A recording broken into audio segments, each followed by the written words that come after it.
To sincerely say it here today, the fact remains that most Kenyans are disappointed on what is happening in our counties. If you look at the counties that are performing well across the country, you realize that a few of them, not even more than seven, that are at least giving a significant amount of money towards development. The fact remains that most of these counties are doing the current, and corruption is at a high rate. When I hear David Wafula saying that these counties should be disbanded, I understand from where he's speaking these things from. Because as we speak today, if this corruption it was devolved, and I'm telling you, governors are becoming billionaires right, left, and center.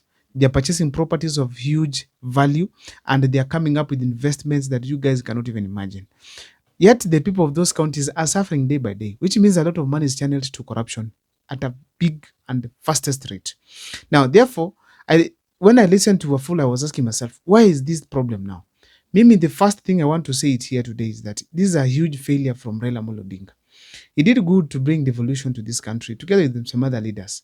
But the fact remains is that as we speak today, the devolution that he brought, it is not being felt the way it is supposed to be felt. Why? It's because of the structure the way it is. First of all, our MCS have a problem. And as we speak today, the MCS must dance to the tune of the governor for them at least to get favor in their wards, or else the governor is going to completely diminish you. They don't have that right to demand for development projects over certain places. The only people who can be able to do so are who can be able to develop even roads. Most of them must come from the governor direct, must get the support of the governor direct. Now, the MCS cannot even do proper oversight. Now, what is left, it is simply the party leaders. As we speak today, Raila Amolo Odinga being the chairperson of being the party leader of ODM, and among the top key figures in this country and among the champions of the new constitution that was promulgated in 2010, I believe strongly that Raila Amolo Odinga could have come out and probably stated that in my constituents, in my ODM party, if you are a governor under the ODM ticket or even the Azimio, you must perform. And after 6 months, 1 year, there should be a meeting where you are telling us what you've done to the people and how you plan to do to achieve some of the targets you had given the people, and even to achieve some of the promises you had even said during the campaigns. This could help at least see accountability. This could show the willingness of Raila Amolo Odinga that we need devolution to work. But now, here comes Raila Amolo Odinga, literally stands in podiums and says that there should be more money added to the counties. And that's the biggest problem counties have.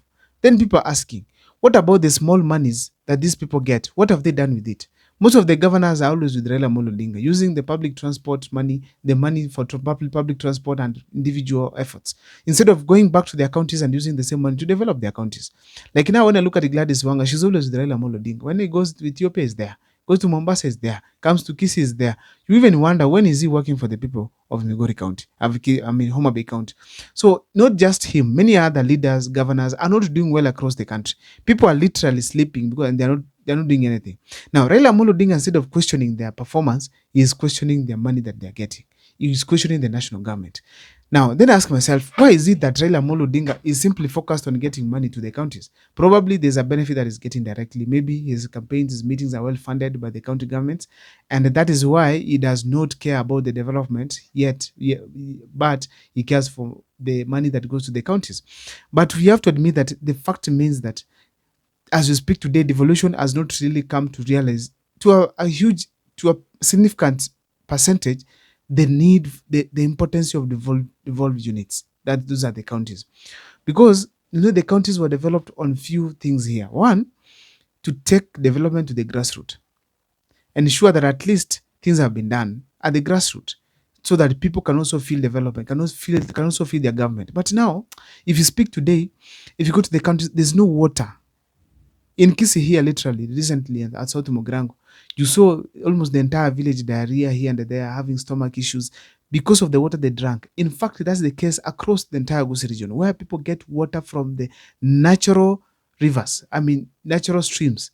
They go tap their water, go drink. Even me, I've grown up in that kind of an environment. You just go tap water and drink, and that is it. So it is not cleaned. It is just natural flowing. Of course, they flow entirely in a year, but the fact remains that it is not that treated.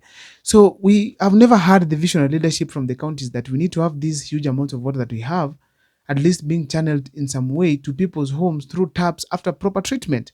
Nobody has had such an idea. In Kisii, if you decide to go and build a house today, the issue of water becomes a big challenge, the source of water, because you have to imagine, how do I get water? And Kisi is hilly.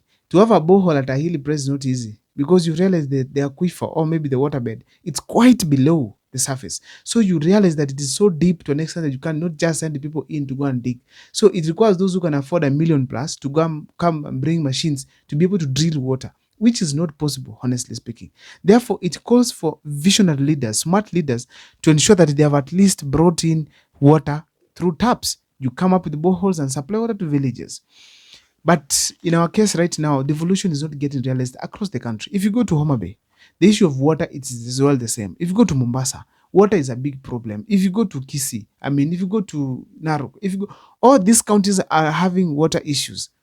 None of these counties have sat down and literally planned on how to make it work.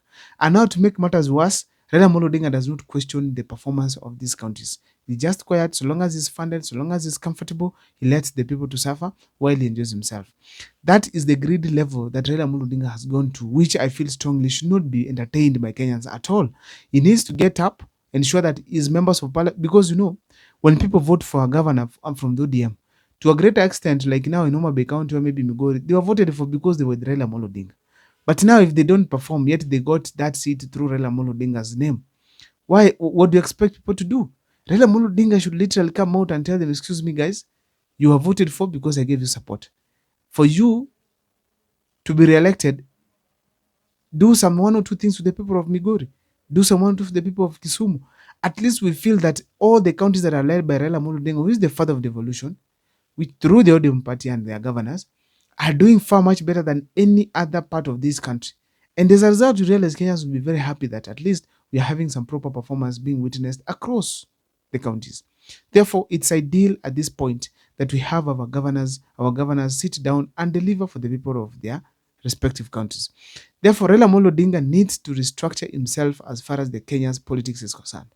Get the governors, they sit down, at least we see even a consultative meeting on their performance, not just on what to do, on how to go and eat with William Ruto. A consultative meeting on, or maybe movements within the country on the basis of performance.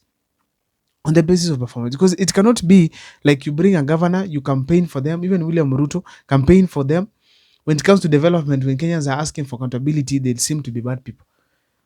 It cannot work that way. Therefore, I feel strongly that these top leaders need to come together, organize themselves, and be able at least to champion for better governance within the devolved units of our Kenyans, of our republic. My name is Abel Mukwa. I don't know what's your take. Please let me see on the comment section whether you think Raila Amolo Odinga should closely monitor these leaders who were elected under his ticket, under the ODM ticket, and or what should leaders literally do to ensure that at least there's proper performance. You can as well include if from your county there is performance or not. My name is Abel Mukwa. See you next time.